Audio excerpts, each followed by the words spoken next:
Welcome back to another episode of the Bamboo Season Podcast. I'm your host, wellness coach Dorian Warmsley, the podcast where you will hear real stories from real people about real transformation. You know, the seat you're sitting in today didn't happen by chance. It's from the decisions you made yesterday and the day before that. And if you want to sit somewhere else, you want to be somewhere else, be somebody else, today's the day to make different decisions. Stop sitting in the back watching your life get away from you. Get up and get to the front row. Woo! That's my intro because my guest today is a Hall of Fame speaker. She's amazing. I bring you the amazing, phenomenal, sensational Marilyn Sherman. Hello, hello, hello. Yeah. Did you like my front row little analogy? Yes, it was great. Yeah. Perfect. So once you tell your story, they'll kind of get a gist of why. Exactly. You know, I'll let you introduce yourself, Marilyn. Okay. For people meeting you for the first time, Yeah. who do you tell them you are? How do you break it down to them? Oh, well, usually someone asks me what I do, and I am a professional speaker. I've been speaking professionally for over 30 years. I came from a corporate background of training and development in a finance company, but my goal and my dream in life was always to be an inspirational, motivational speaker. And so what I do today is I speak at conferences and conventions, and I help people get out of their comfort zone and lead a life from the front row, as opposed to being stuck in the balcony or meandering around in general admission. And life is to be lived up front. And so that's what I do. Yeah, baby. Mhm. I love it. That's why. And I came up with that top of the head. That wasn't written. I just thought of it in my head. Yes. And because when I heard your initial talk and heard that message, I'm like, wow, that's fire. Thank you. That's a great analogy. And it's a great Yes. way to put it because a lot of us do sit Mm-hmm. at the balcony watching what can be Right. us. Right. We sit in the back and we look at the people who are down in front, and we have resentment, we have jealousy, we have frustration. And then oftentimes, if you have a balcony mindset, which is not a good mindset, you look at people who have what you want and you make stuff up as to how they got there. Like maybe they were lucky or maybe they knew someone. When in fact, if you just approach these people and say, hey, what piece of advice would you have for someone like me who one day wants to sit in a position like you? What would you say?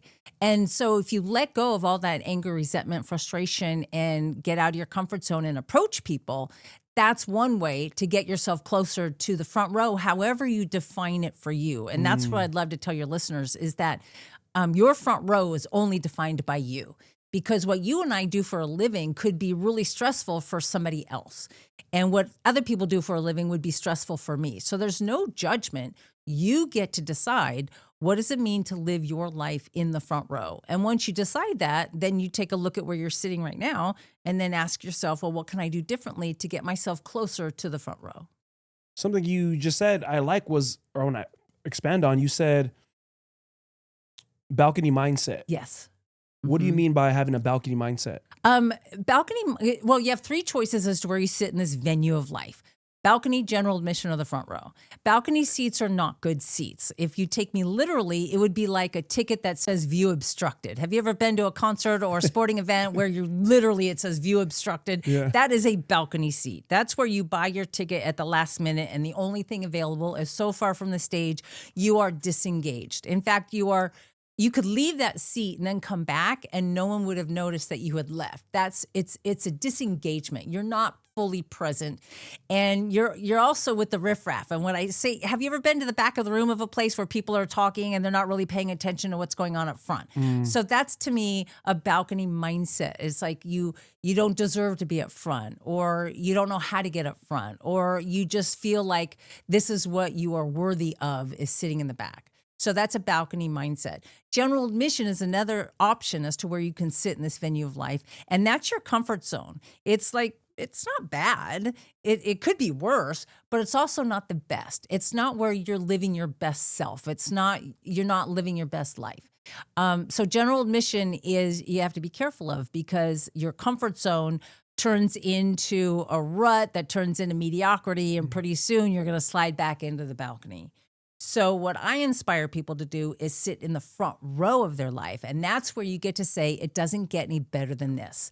I love what I do. I love who I do it for. I love who I do it with. I'm loving life. And that's how I want people to be engaged in their own life, is to love what they do and feel good about doing it. Let me ask you. Yeah. How did you get to your front row, or have you reached it? Every day is an opportunity to say, this is my front row. Because if you don't like where you're sitting, you have two choices. You either get up and get to a new seat, or you shift your perspective about the seat that you're in. Because if you and I complain about anything in our life, any part of our life, our I call them chairs, our work chair, our relationship chair, our faith chair, our health chair. If we can look at any of those chairs in our life, and no matter what we complain about, there's somebody in the world who would give their right arm to switch places with us.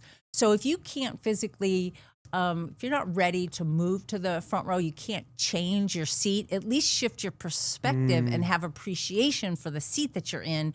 And then maybe doors will open that you could walk through to get closer to your front row. I used to be in a, going way, way back, I had really low self-esteem, and I was doing really well in my corporate position. When is this? Way back? This was back in 1991. I was born in 91. Well, thank you for making me feel super old. My birthday's coming up. That's why I said that. Sorry. Go ahead. I was working in a corporate job, living on the East Coast, didn't know a soul, and I met a guy who fell in love with me. What were you doing? I was working for a finance company. I was working in training and development, living the dream. How did you get to that? My intention was to always be a professional speaker, and my dad said, that is a possibility for you as long as you get a college degree and get a job first, so you have credibility that one day someone will pay you. So it all started when I saw a speaker when I was in high school named Roger Crawford, and he inspired me to be an inspiration for other people. He was so good speaking to our class at Mercer Island High School that I said to my dad, I want to do that for a living. This speaker was so inspiring. This is what I really want to do. What was his message, or what stuck with you? He was born with like 3 fingers on one hand, and he had a prosthetic leg, but he was also an athlete despite having these inabilities with all of his, fingers and extremities, right? And he told the story, I'll never forget it. He was running for a touchdown, playing football, and a defender tackled him and tackled his prosthetic leg, and it came off, and he was still able to hop into the end zone to score a winning touchdown. And I was really inspired by that because I was an athlete. That's and good. I'm thinking, wow. His message was, it's not the handicapped people of the world who are disabled. It's the people who have all their ability and don't use them. They handicap themselves. And I will never forget that message. And I told my dad, I want to be a messenger of hope and inspiration. And he said, great, but you're 17 years old. You need credibility. So you'll need a good job. And to get a good job, you have to have a college degree. So in order to have a college degree, you have to get good grades in high school and go to college. So it was all planned. So I started going to seminars and inspirational talks while I was still in high school. In fact, I got paid to speak while I was in high school. Really? Yes, because I started to follow the self-help movement and had opportunities come my way. So part of I worked for a finance company, was put into a leadership position. And at the graduation of this 18-month leadership training program, there was a week-long leadership seminar put on by my company, run by the training department. And I looked at my boss and I said, I don't want to be a manager of a finance company. What I'd rather do is be the leader of this leadership training and development and speak. And that's my ultimate dream. So eventually, after working out in the field, doing marketing and sales for this finance company, that position opened up and I moved to Allentown, Pennsylvania. And I got a job in the training department for the home office that I worked for. Wow. And so my career was going exactly how I had planned it out. It was on my vision board. It was on my bucket list. I mean, I was following all the things you do in the world of self-help and motivation, right? However, my personal life sort of took a left-hand turn because I got involved with a man who was not a good fit for me. And my self-esteem at the time personally was so low that when he asked me to marry him, I said yes. Wow. And then I realized it wasn't a good fit. And I tried to break it off with him, and he blamed me and told me his life would be over and I had to marry him. And because I was alone, I didn't have a support system around me. I didn't ask for help. I mean, I take 100% responsibility for going into a relationship that I shouldn't have been in. And I tried to call it off, and I decided I'm going to go through with it. So you let him know. Oh, I told him I that can't you're not go a through good with fit. it. You're Yes. not, and Yes. he still persisted, like, hey, Totally. we Yes. got to get married still. Yes, And, my life would be over. And I said, well, I can't let that happen, right? That's how, that's what he said? that's how bad my gaslighted you, huh? self-esteem was. It was horrible. Wow. I- What about the relationship you feel wasn't a right fit?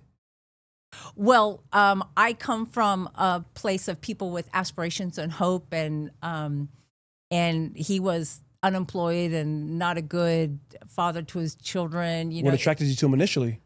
he fell in love with me. I mean, it was. I heard you speak one time, huh? He's like, I need that front row girl. Anyway, I don't want to spend much time giving energy to that because on our 1-year anniversary, that's when I asked for a divorce. I finally had the courage to get out. Also, he put his hands on me. Oh. And once that happened, I realized, what am I doing?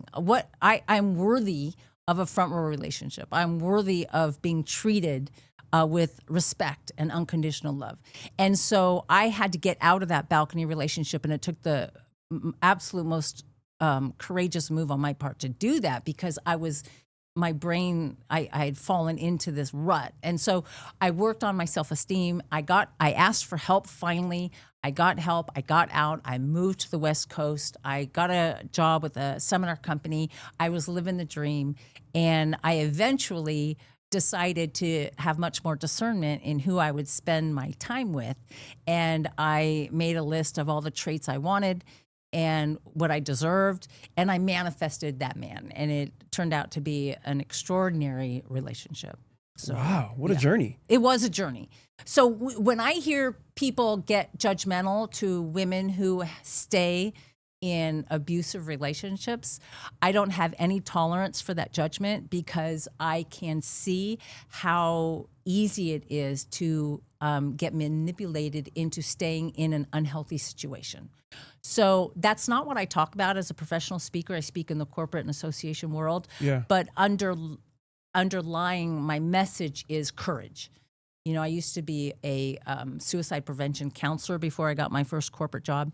And so I say that I used to help people have the courage to live, and now I help people live with courage. And taking care of yourself is a very courageous step. So if you don't hear anything else from this message, please hear this. You are worthy of a front row seat in all areas of your life. At what point did you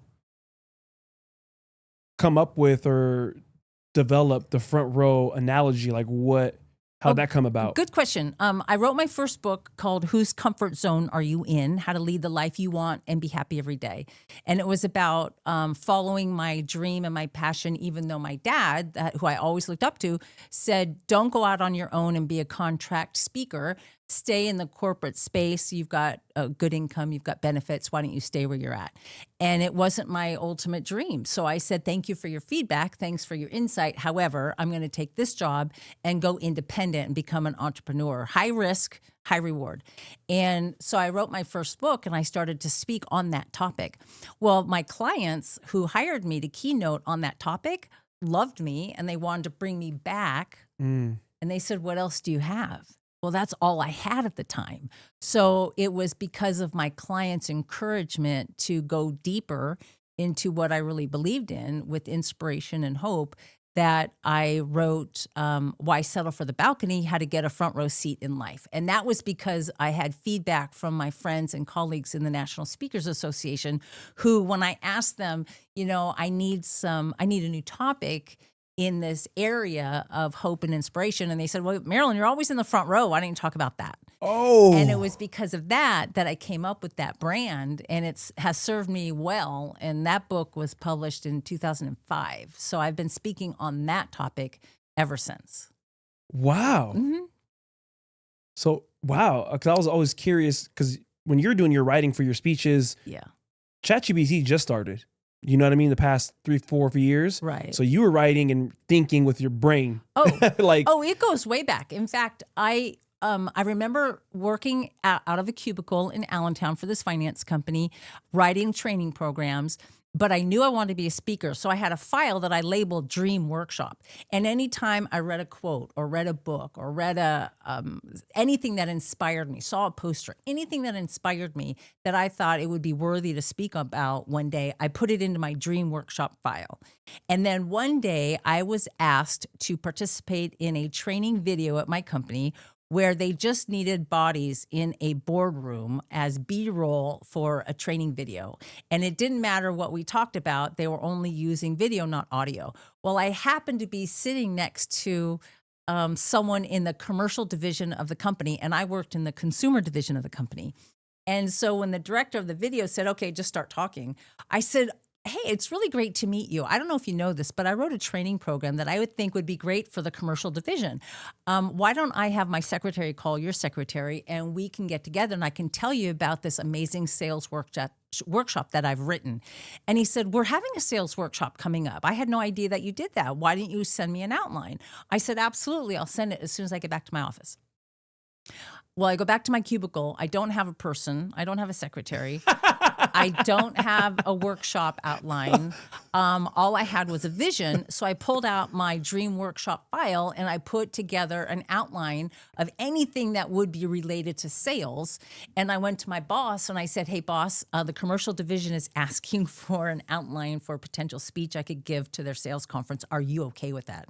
And he said, absolutely. So I sent him the outline and he approved it and I spoke for his division. And now my boss is extremely happy because our department had more value to the company, not just the consumer division. We now had value to the commercial division as well. And that put me on the road to speaking as opposed to just writing training programs. So I've been writing motivational messages since, I was 17 years old. I'm so glad to hear that because I have a file on my phone full of just 1-2 liners, or if I heard somebody say something, I'll put the idea in there. Mm-hmm. Kind of the same way you did in the sense of just one day or some moment I'm going to use that or I'm going to need it. Yeah. And also I heard one of my favorite speakers, his name is Myron Golden. And he said how to teach yourself or to save quotes and to remember them because then you'll start talking in them. Right. And that's what I learned about myself. Once I started doing it subconsciously, I could be talking to somebody and something will just come up out of my mouth or even if I'm writing something down on Instagram and it just comes out and I'm like, wow. Yeah. But I think it's just accumulation of all those in my brain and they come together for the right conversation, the right moment.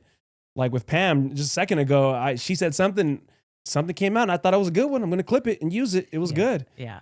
Well, I think it was either Wayne Dyer or Dennis Waitley said that we move toward and become what's uppermost in our minds.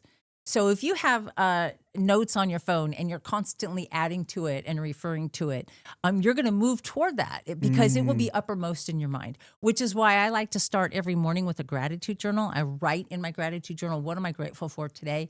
And because we move toward and become what's uppermost in our minds, I am already getting out of bed with a mindset that's front row. I am so grateful for the seat that I'm in. I'm grateful for the people that I surround myself with. I'm grateful for my profession. I'm grateful for my faith. I'm grateful for my health. I mean, I start my day off already with a front row mindset. Damn, Marilyn. Hall of Fame speaker for a reason. So you joined the NSA. Yes. How long have you been a part of NSA, National Speaker 30 Association? Years. 30 years. So you started back 30 years ago, I guess. Yes.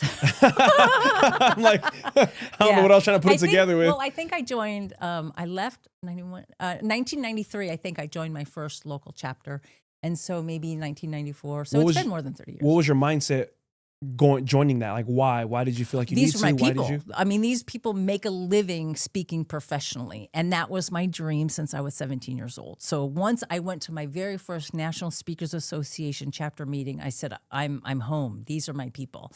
And then I went to the annual convention and I met Cavett Robert. And he's the founder of NSA. Okay. And I thought, wow, look at what he has built from... Are you friends with him? Well, I knew him. I Is he mean, still alive? no, he passed many Oh, years ago. Okay. Because he was pretty senior when he started the National Okay. Speakers Association. Gotcha. Because his philosophy was, we're all speaking around the circuit, and instead of competing against each other, why don't we come together and help each other?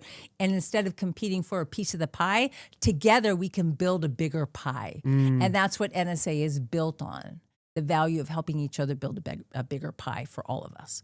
And so I have not missed a convention in those 30 years. In fact, I am speaking on the main stage this year at this year's Influence. Really? You heard it here first. Oh! Yeah, it hasn't been announced yet, but by the time this episode Yeah, it's airs, coming out in 2 weeks. Yeah, So I'm very excited. So about when you that. first joined NSA, at that point, you weren't necessarily a paid professional speaker yet. No, I was, because I worked for a seminar company. Oh, that's right. I Okay. left the corporate job in 1993. And from 93 to 98, I was a road warrior doing 6-hour seminars for SkillPath seminars up to 5 cities a week. And I was traveling the country. And that's really where I cut my teeth on professional speaking, because I was in front of every imaginable kind of audience, large and small, mostly corporate. And spoke on managing multiple projects, how to be an assertive leader, how to be a better communicator, how to reduce conflict in the workplace. I mean, it was all of these soft skills topics that I spoke for them. But then after 5 years, I realized, wow, I'm making this much and they're collecting this much. I'm worthy to go out on my own and get the full paycheck. So that's what I did. Wow. Mm-hmm. What do you think has been joining the NSA? How has that helped you elevate your speaking and your career? Well, just watching main stage speakers inspires me every year. I mean, they lead me to tears. They have me laughing hysterically. They show me what stagecraft is really all about. And then in the breakout sessions, I learn the business side of growing my speaking business. I met my current relationship at NSA, who I'm very, very grateful for every single day. So it's been such a big part of the fabric of my life, because these people, when my previous husband passed after 19 years of marriage, it was my NSA colleagues that came to the funeral in droves. And it was my NSA colleagues who sent me flowers, sent me books, sent me messages, called me to check up on me, more than my friends outside of NSA. So it's not just about building my speaking business. They've helped build my life. So I will always be grateful to my membership in NSA. That's beautiful. Mm-hmm. I love it. Yeah. You just touched on it a second ago. Your husband, after 19 years, passed away. Yeah. And then earlier you mentioned you moved to the West Coast, and that's where you met him after you wrote down your Yes. values, the kind of man you want. Mm-hmm. How did you and your past husband meet? Well, I made a list of all the things I wanted, and on my vision board was always an Eiffel Tower with a happy couple under it. So out of all the, 156 traits I had narrowed down. 156? Oh, I made a list. Because I was so bad with the first choice in mates that I thought I'm going to be much more discerning. So I came up with 156 traits, and then I narrowed it down to the top 10. Okay. And in the top 10, he had to speak fluent French. It was just, Okay. my dream list, my bucket list, love my that. manifestation ideals that I thought I'm going to test this out and see if it works. So I go to a small business workshop for business leaders and business owners, and he sat down next to me. And at the end of that weekend retreat, I followed him to the parking lot, and I said, "Excuse me, before you go, I just want to let you know I'm hearing your French accent. I decided to go take a French class, so thank you for reminding me of my dream of wanting to speak French." And he said, "You do not need to take a French class. I can help you with your French." And he took me out to dinner, and I took notes, and he took me out to dinner the next night, and I took less notes, and eventually I married him. Wow. And he was French. He was from Paris, and he had moved to the United States and started a new business. And that's why he was in this business seminar that I was in, and he sat next to me. When you went and you followed him, was your intent to really try to learn French, or were you trying to see kind of like what his deal was? Not at all. I just wanted to learn how to speak wow. French. In fact, my girlfriends were hitting on him because he was the new, single guy in town. And so they were hitting on him. And And it was funny at my 40th birthday party. I invited him and my speaker girlfriends were there. And I remember at the sangria pot, I'm filling up my drink and he was there. And I said, so are my girlfriends hitting on you? Like, it's perfectly okay. I like my friends. And he said, you have no competition. And so that's when I realized that, oh, maybe this isn't just friends. Maybe there's something more serious. Wow. Mm-hmm. Yeah. And then you guys were together 19 years. Yes. And then he passed. You mind touching on that? How did he pass and what was going on? He had cancer for 4 years. Yeah. 4 years. During COVID, he got prostate cancer and then was cured of that. And then he had anal cancer and that took him. Yeah. Really? Mm-hmm. Yeah. He was a fighter. And yeah. How was that for you emotionally? It was a learning experience to see someone go through such pain and hardship with such grace. So he taught me grace, and he never complained. He never asked why me. He was always so grateful for all the prayers of all of my clients and friends and NSA colleagues who sent him cards and prayers and gift baskets. And he was just he was a fighter, but he was also a man of very strong faith. So he believed in the land of milk and honey. So even the worst case scenario of him passing, he would still be in heaven. And that is so much better than life on earth. So there was that. However, the year after his passing was a very, very dark year for me. And it was very difficult to be someone who speaks on, having a bucket list and a vision and living your life in the front row, and you choose where you live in life and you can choose the front row. It was very difficult for me to have that message when the grief just wiped out. It's like it just wiped out my life in terms of what I knew. I mean, grief changed everything. It changed my posture. It changed my voice. It changed my bite. I mean, physically, my body had responded to grief in such a way that it caused, I had such anxiety. And it was really difficult to drive. It was difficult to get out of the house. It was difficult to small things were a big lift.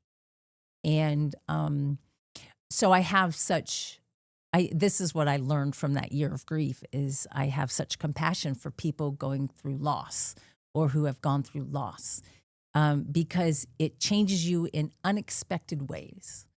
And the message of hope is just keep saying yes. Yes to getting up. Yes to taking the next step. Yes to celebrating small wins. And eventually those small wins will turn into bigger wins. And eventually you put yourself out there and eventually the light comes back in your life and the spark comes back to your life. And eventually you're back in the front row. Mm. Yeah. So that's why I'm so grateful because as a result of saying yes, I had a very, very dear friend that moved to Las Vegas, and we both realized that we loved each other very much. So now I am in a new relationship with someone who is brilliant and compassionate and kind and thoughtful and supportive and wonderful.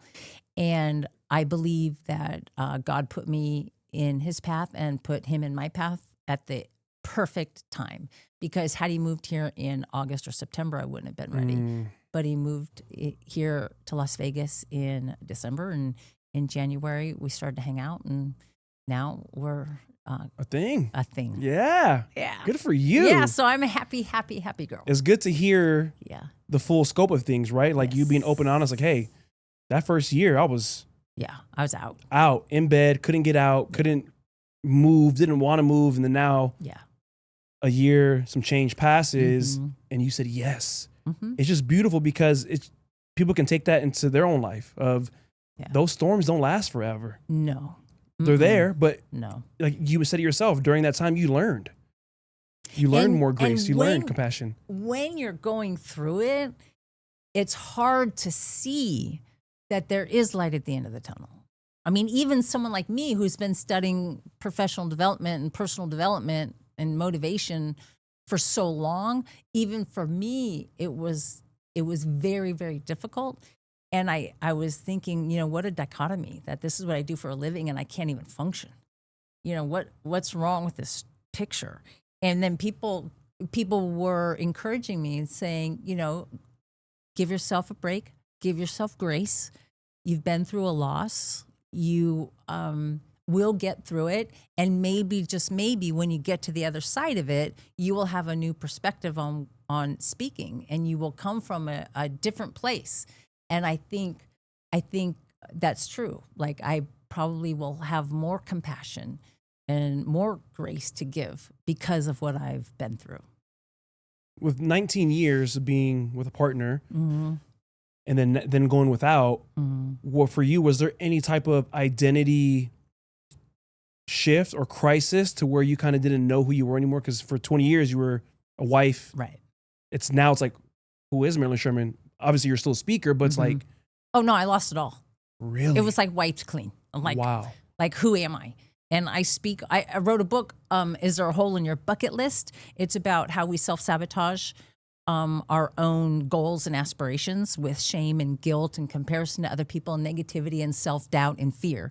And I thought, oh my gosh, I don't even have a bucket list anymore. I mean, really, it was like I wrote the book on it and I didn't even have one. It was like, it was all wiped clean.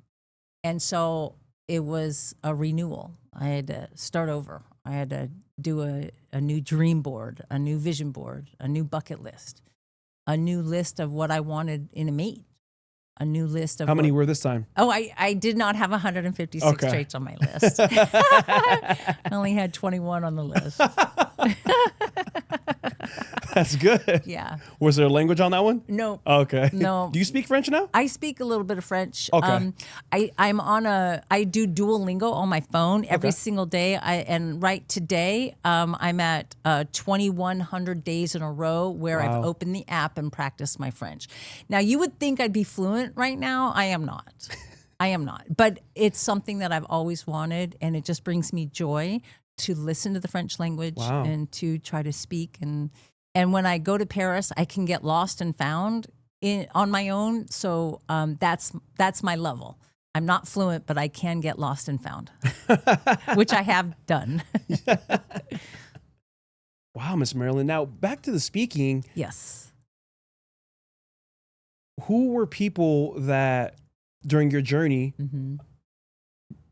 inspired you? I know you mentioned in high school, but after that. Right. So once you started to get on your journey, I would like to think you wanted to get better. You wanted Always. to learn how to craft your message better. You wanted Right. to, were there any specific speakers or people that kind of captured you? Well, I remember hiring Lou Heckler to help me with my presentation, and I had just written the first version of Why Settle for the Balcony, How to Get a Front Row Seat in Life, and I had all these steps to get to the front row. And he held up a mirror and he said, Marilyn, you can't be the hero of every story. And that shifted everything for me. And instead of always talking about lessons that I've learned, I talk about other people's hero journey and the mistakes that I've made that I've learned from, because it makes me so much more relatable to my audiences and connect better with my audiences. So Lou Heckler was a huge inspiration for me. Dr. Nito Cobain, the president of High Point University, has been a friend since the very beginning. In fact, he endorsed my first book in 1998, and we've been friends ever since. And here's the cool thing about someone of that magnitude of success. He never made me feel like I was inferior, because I literally sent him a copy of my first draft of the book, and I spelled the title of my book wrong, because it's Whose Comfort Zone Are You In? And the typesetter literally did this whole graphic, and she wrote WHO''S, which is Whose Comfort Zone Are You In? Instead of WHOSE.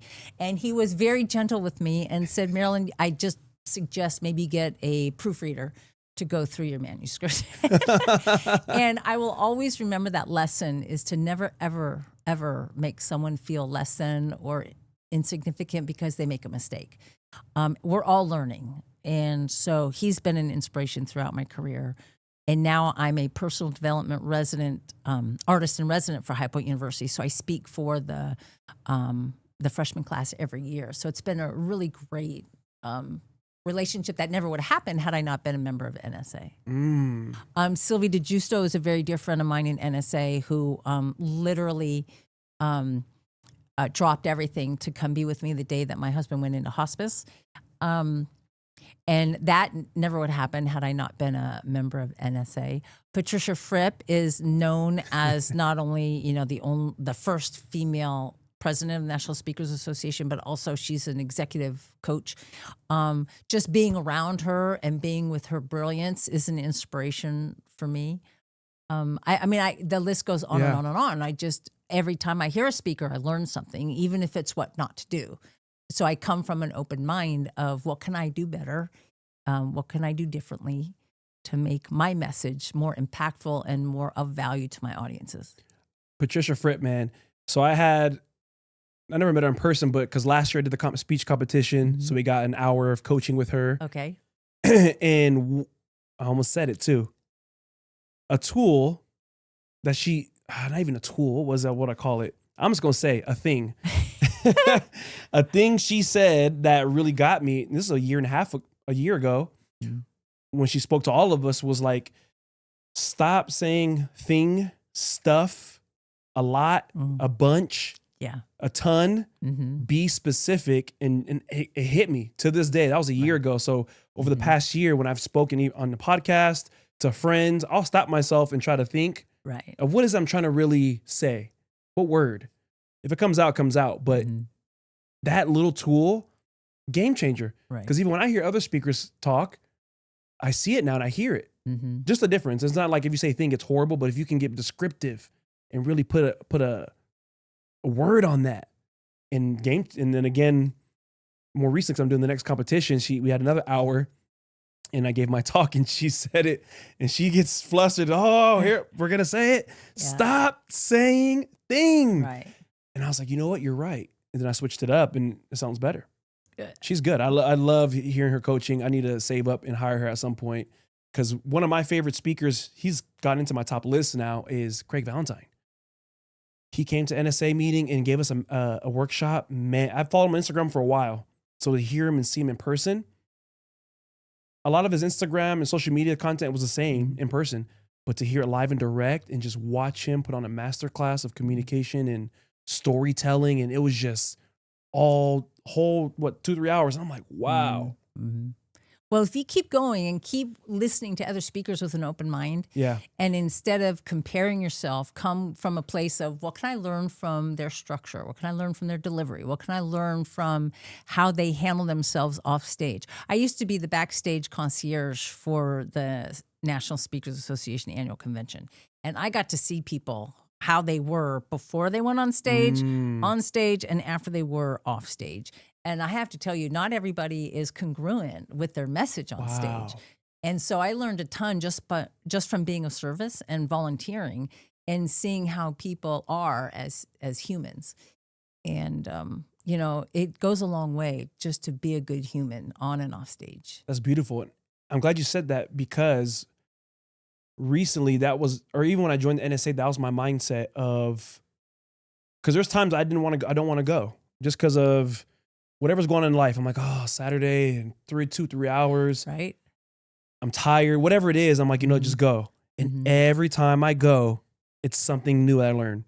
Either it's the guest speaker we have or that one meeting for whatever reason, I talk to somebody that I haven't talked to yet or hear somebody say something else or different idea every single time.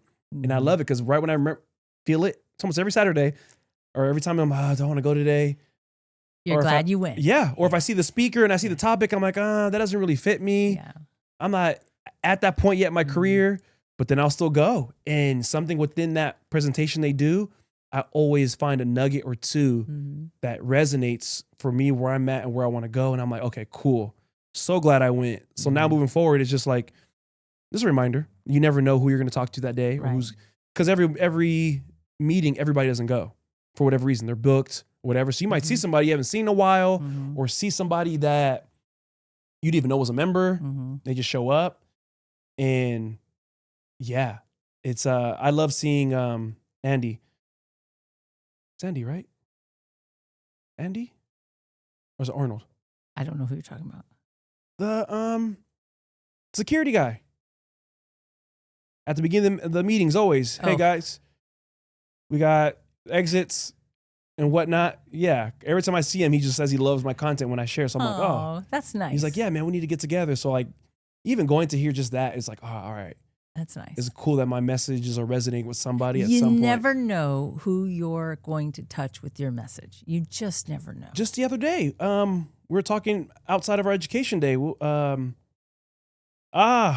His name. We were talking. He got a new job at Caesars. And he saw Jake. Jake. He said he saw my video on imposter syndrome. Yes, and he loved it. I don't even think I have him on LinkedIn. Yeah.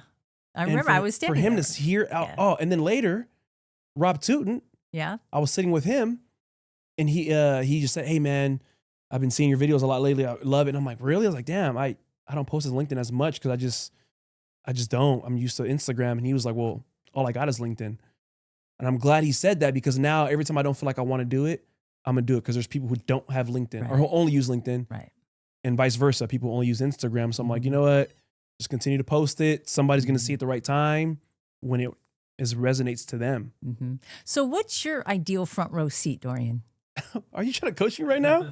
Come on, Marilyn. This is my show. Ideal front seat would be paid professional speaker, sharing my message. But I like kind of what you said. I don't want to be the hero always, but I want people who look like me to feel their life doesn't need to be wherever it's at now that they don't like. Because there was a point in my life where I had such a small view of who I could become and every excuse behind it. Yeah. I'm Black. I don't have a dad. I grew up homeless. And then later in life, drinking problems. There was always so many rooms I went into that I didn't feel, I don't want to say worthy, but I didn't feel like I belonged because of those reasons I just said. Right. When I first worked at Orange Theory, front desk, that's where I met you. When I first worked there as a front desk employee in 2018, when I got hired, I didn't feel like I belonged. To me, there was not many people who looked like me, Black people. At that point, that time in life, it seemed like it was a lot of money, $159, which now seems cheap. But, and I'm like, and all the people I've seen, I'm like, I'll be honest, it feels like some rich white people stuff.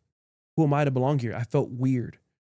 But luckily for the front desk manager or studio manager, Max, he was phenomenal. And I felt welcome. And then it was my preconceived judgment because of my upbringing and what I'm used to. I made that connection that, it's rich white people stuff. Yeah. But then I met people and talked to them, regardless of race, religion, or income. There were some cool ass people. Yeah. There was Marilyn Sherman there. There was a Danielle Miller, who was an attorney, amazing woman. I've met some great people to this day I'm still friends with or know since 2018, 19 when I first worked there. And then even the same when I first went to NSA, I felt like such a what am I doing here? Because I'm hearing everybody talk, and they share high fives and stuff. Oh, I just got my paid. And I'm like, damn, I haven't got one yet. Then I hear another person. I'm like, damn, these people are already doing this. They've already been doing it for probably as long as I lived. But then I switched my mindset. I was like, you know what? I'm the outlier that probably belongs. If I want to be where they're at, I need to be where they're at now. Right. So that's what I think of every time I go to a meeting, regardless if I got booked out or not. I'm like, okay, cool. I want to hear these stories and be around that energy. Because if I'm just at the gym all day, nobody there wants to be a professional speaker. Because I don't have friends who want to do this. Right. I don't have nobody that I know besides you and maybe a couple other people who want to be professional speakers. Right. They don't even think it's possible. So it's like, how do I get around people like that?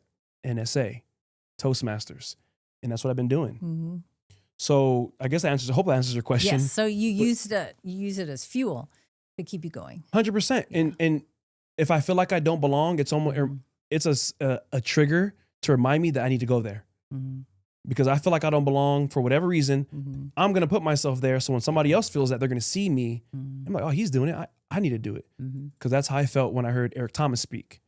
Who's my favorite motivational speaker. When I was going through what I was going through in life, after I felt a 4-story window and all these issues, I was listening, watching his videos every day on YouTube. And his message was just me. No dad, Black male, loud voice, energy. And he just turned it around using that pain for power as opposed to victim. And I loved it. And I always say this, Tony Robbins is great. We all know Tony Robbins. Right. There's no doubt about him. Right. But Eric Thomas' message just resonated with me more because it was somebody who I could relate to. Mm-hmm. Now, as I'm older and I've developed, I'll hear Tony Robbins' message now from a different lens. Mm-hmm. And I never heard a bad Tony Robbins message. You know what I mean? Like, he's just who he is.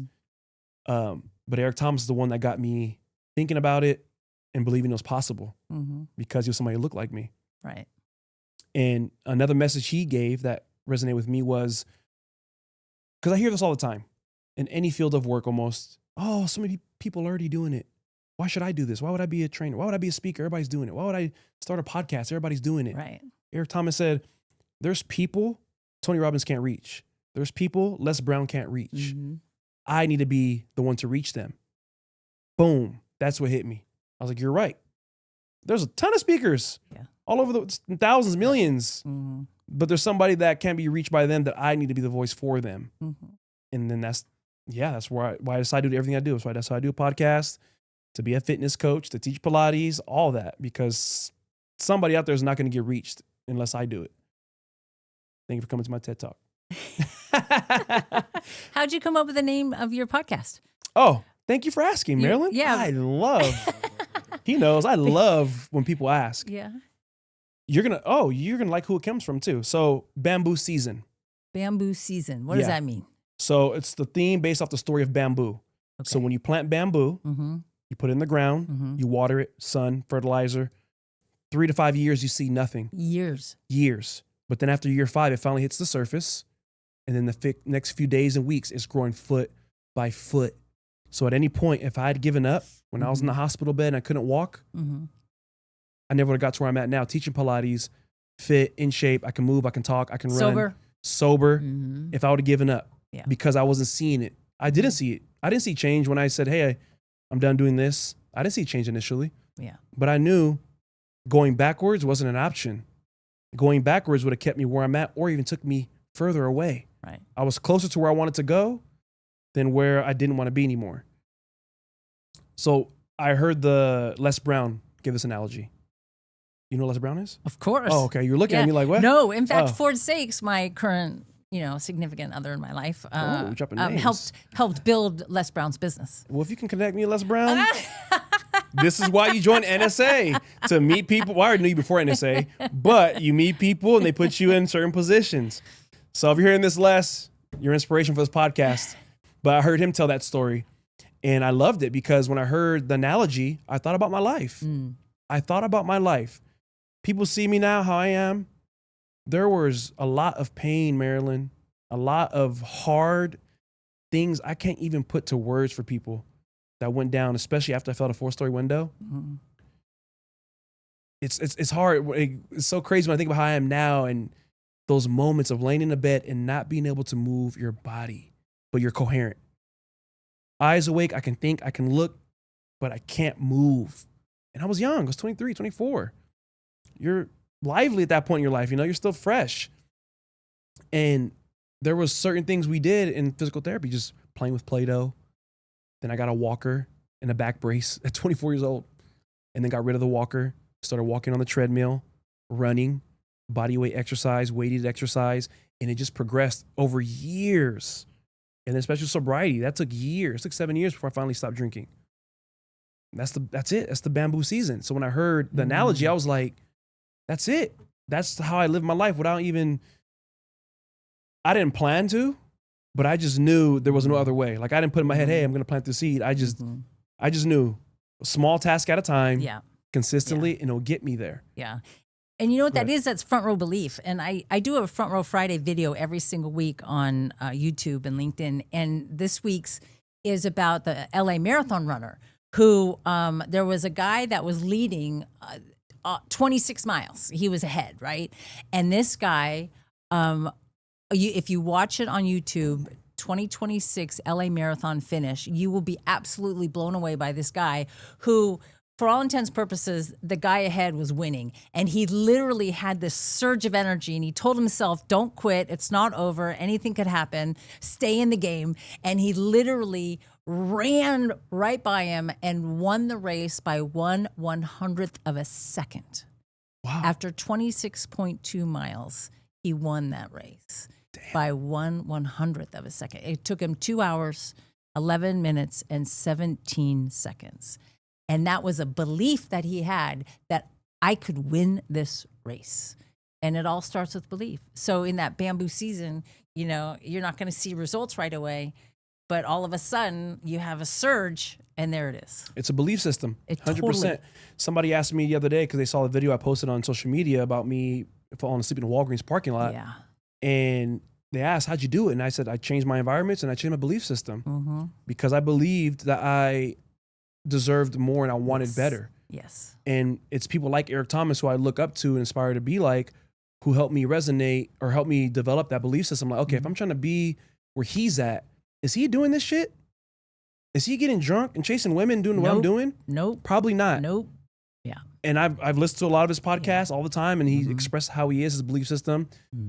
And I'm like, that's the kind of person I want to be like. And if I want to get there, you need to emulate some of their habits. You don't got to be word for word. I ain't gonna wake up 3 a.m. and do everything he's doing, but I need to emulate some of those habits into my life in my way to build a better characteristics about myself. And to me, that's one of the biggest things you can have is your character, because people are going to judge you all they want for what you do, what you say. But sometimes you can't take away somebody's character. You can see it, you can feel it. And yeah, my belief system changed, especially when it came to drinking. When I decided to quit drinking, it wasn't a belief system of, all right, 90 days. Let me just 30. I just told myself, I don't drink, period. That's not who I am anymore. And that's what people have to understand is you have changed your identity, not just the habit, change the identity and the belief. And I did that. And after that, here we are, over 4 years strong. Congratulations. Yeah. Thank you, Miss Marilyn. Yes. And don't plan to go back. Nope. But it was about choosing, I don't drink anymore. I don't drink. I don't eat pork. What else I don't do? I don't know. But Well, those are you things. redefined what front row living is for you. Yeah. And you have a front row mindset and you deserved it. And so every single day you get to choose to live your life sober. In the Front row with my bamboo plant in front of me. Exactly. We're going into a collaboration. That's where life is lived. And then the season, SZN, it's spelled like that because a good friend of mine passed away when he was 24. And one of his Instagram name and what he went by was, we called him Rab for short, like Roger Rabbit. His name was Roger. But he would put on his Instagram Rab Season, SCN. So when I just thought of the name, I was all right, bamboo, and then season, SCN. That's why it's bamboo season, not because of Michael Todd. There's a pastor out there who has bamboo season also. Oh, okay. So when people search me up, they find him. Yeah, they search on YouTube, they search bamboo season like this, and he comes up. Okay. Not the same. No. Mine is, I'm not going to say better. No correlation. Yeah. He's a faith-based pastor Yeah. who's great at what he does. This is separate. And yeah, well, thank you for asking that. I love when people ask and I get to tell them. Yeah. Because then they can take that message for them. I've told it to kids and they're like, what? Yeah. And that's the hardest thing for me, Marilyn, is thinking, did you ever deal with this or struggle with thinking your message is even going to land? Oh, all the time. All the time. I want to make sure, like I have a keynote tomorrow to a group of fire equipment distributors. And so tonight I'm going to be going over my message and how am I going to make sure this is of value to these men that sell fire equipment, right? And the message is relevant because we get in our own way of success. And ultimately, I mean, I talk about living your life in the front row, but ultimately the best seat in the house is to be an usher. We live in Las Vegas. There are shows here in Las Vegas. It doesn't matter which show you go to. I guarantee you there will be an usher at that show with two things. They have knowledge. They know where all the seats are. And number two, they have a flashlight. And they look at your ticket and they say, follow me. And they illuminate the path through the darkness to your seat. And that's my ultimate goal, is to be an usher for other people, is to live my life in such a way that I'm illuminating a light so other people can see the possibility for them to be in their front row. Wow. So almost like the goal is to get yourself from the balcony, believe you deserve to be closer, do more than expected so you can live front row. Then you go back with what you learned and be an usher to guide people to their seat. Woo! And you don't even need to go back. What That's a you word. do is lead a life in such a way that people from a distance can see you. You don't know how many people you're inspiring just by I the way you know. walk into a room, Yeah. just by the way you carry yourself, just by the way you make decisions in your life that benefit your positive, healthy lifestyle. People are inspired by that. So you already are an usher illuminating the path for the people. I just want to be more intentional about that. Yeah, I am. I'm a hero, if you would say. Love it. Wow. Yeah. That's so, beautiful. So in my newsletter, I always sign it your head usher, Marilyn, because that's what I want to be, is a head usher. Wow. Would you ever be a real usher? No, no, because I love what I do so much, Yeah. being on stage and then, okay, so inspiring others. well, I didn't get to say this in the intro. I meant to earlier, but it's Women's History Month. And that's why part of the reason I want your story regardless, but part of the reason I want to have you on here because you're in the industry. I didn't get to look up statistics, but I'm pretty sure it's more male dominated speaking world, but you're a female Hall of Famer. How does one become a Hall of Fame speaker? Well, what's really interesting is that I used to look at the people in the Hall of Fame and think, wow, one day. Well, somebody told me, Marilyn, you don't, it's not bestowed upon you to be in the Hall of Fame and then you become one. What you do is you live your life like you already are one, and then it will eventually happen. So in my belief system, I knew I was a Hall of Fame speaker. They just hadn't given it to me yet. That's what my mindset was. I mean, I've heard people in their acceptance speeches say, I can't believe I'm here, I'm unworthy. And I'm like, oh no. I mean, this is what I believe in, is that you have to have positive intent with your life. And so I shifted my belief system to what would a Hall of Fame speaker do today? Like, how would they act? How would they run their business? How would they be on stage? So I started to act as if I was already in the Hall of Fame. And then 8 months later, I got the call to say congratulations. How long ago was that? I earned it in 2018. Wow. That was right around the time I met you. Yeah. Yeah, you inspired me to be a speaker. Oh, fantastic. Yeah, because I didn't know that. I met you at 2018, 2019. I was working front desk and I just talked to people. I'm curious. And you were like, hey, I'm a professional speaker. And I'm like, what? What's that? Yeah. But just knowing that I knew somebody who did it, and then I would just watch you from a distance on social media. And I didn't know that. yeah, see, I guess we got to start. That's one thing I'm trying to get better at also, is giving people their flowers and telling them when they inspire me. Because I know for me, when I share things on social media and people do DM me and say that, it feels good. Right. Like, I'm not gonna lie, like I don't do it for that, but it feels good knowing my message or what I'm doing is helping somebody. But I don't get too tied up in it because I know there's people who it is affect. They're never going to tell me till they die. And that's okay. It's not I don't do it to get the pat on the back. I do it to just put out content to help somebody. If it helps, it helps. If it doesn't, the next person, it'll resonate with. And then here you are now. Then I joined the NSA because of Jeff Savilico. Right. I'm going to say this. One of the most underrated places, I'm going to say this to everybody, that you will meet people if you open your mouth and learn stuff, is Orange Theory. Working at Orange Theory, I've met some. That's where you met Jeff Savilico, right? Yes. He goes there so all I the met time. you. So I met Jeff Savilico. Yeah. That's where I funny. met Jennifer Lear. Jennifer. I didn't meet her there, but yes. And so many people. Yeah. Even like one of the owners of my studio is Leadership 2024. She was at the education day at the red suit. Nice. Emily Stevens. Nice. She's amazing. But through Orange Theory, I've met some people to this day I'm still friends with. Yeah, but you have to give yourself credit for being open-minded and being open to meet new people, to be open to asking questions. So tell me, what do you do? What's your passion? Why are you here? And those conversations lead to inspirational moments, or what I call front row moments, where it could change the trajectory of your life.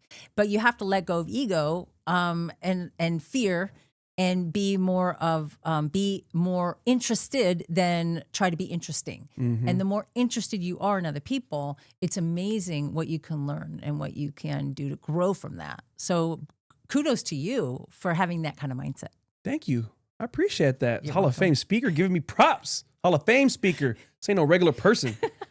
All right, so Marilyn, we're going to finish up here in a few seconds. I just got a few questions to finish up on. I want to ask you first, who's the hardest person you've had to forgive? Where did that question come from? It's just one I ask everybody. Interesting. Probably myself, because having knowledge and having intent is not the same as execution. And so I've had to forgive myself for not executing on all the ideas that I've had to be a better person. I love the honesty. How was that? That was good. Okay. It was true. Yeah, I mean, if it's you true and threw honest, you I threw know. me right out of left field, man. Wow. Didn't just- expect that. No, because I just learned that question really makes people think, Yeah. and it's a moment for them, but also Mhm. it just opens up a door to humanize you, and people see you like, damn, this Hall of Fame speaker had to learn to forgive herself too. Mm-hmm. Like it ain't just me. I'm not just tripping. Yeah. And then the last question is there a quote or mantra you live by? What is it and why? Wow, there's so many. One that I wrote when I was in high school. Your outer beauty only shows when your inner beauty overflows. So when you focus on what's on the inside of people, you can find real beauty in other people. So I've always believed in that. Zig Ziglar always said, "Any day above ground is a good day." So I don't take that for granted. And I really am grateful for each and every day I can walk this earth. One of my favorite Bible quotes is, "I can do all things through Christ, which strengthen me." So that gives me hope. And I also had a visitation from Mother Mary who said, everything's going to be okay. So if I were to have a mantra, I would say, that's it. Everything's going to be okay. So no matter what kind of stress I'm going through or anxiety I'm going through, it's all going to work out. Powerful words, Marilyn. I love it. Now, as we wrap up here, do you have anything going on you want to promote or tell us about? Where can the audience find you? What's going on? Well, I have all my Front Row Friday videos are on my website, MarilynSherman.com.